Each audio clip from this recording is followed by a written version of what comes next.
Center City Housing Corporation held its grand opening for the homeless supportive Mayowood Apartments today with state and local leaders. KIMT News 3's Alec Lasham was at the ribbon-cutting ceremony and joins us live with the details. Alec.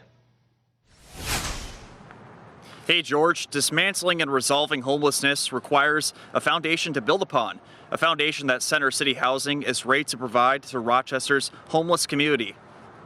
Hundreds, if not over 1,000 Rochester residents are homeless, according to Mayor Kim Norton. However, a new opportunity to provide housing to 30 homeless and low-income community members can be found at Mayowood Apartments.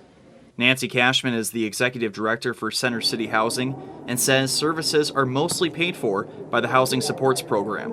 The project is subsidized with a program called Housing Supports that comes from the state of Minnesota and then passed through Olmsted County, and that pays for the rent and then provides some cash to support the supportive services side of the project. But everyone pays a third of their income towards the rent, so the subsidy doesn't pay 100% unless someone has zero income, which some people do, but most people come with a little bit of income. With locations across Minnesota, Cashman says Center City Housing has improved people's lives. In the past, we've done some quality of life surveys.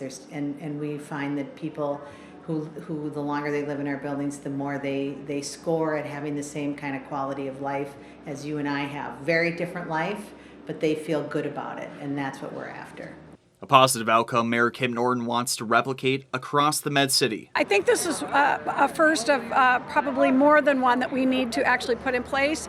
We've had, all across the country, a growing number of homeless individuals, many of whom have mental health issues, and a project like this provides that support on an ongoing basis so that individuals can be successful when they're placed in housing and hopefully be able to move out on their own at some point. But this is that first step.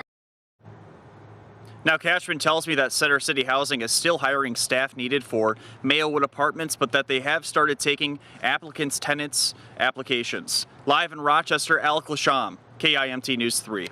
Thank you, Alec. Roughly $30 million from the Housing Support Program went towards the new complex, while the City of Rochester allocated $310,000 through tax increment financing.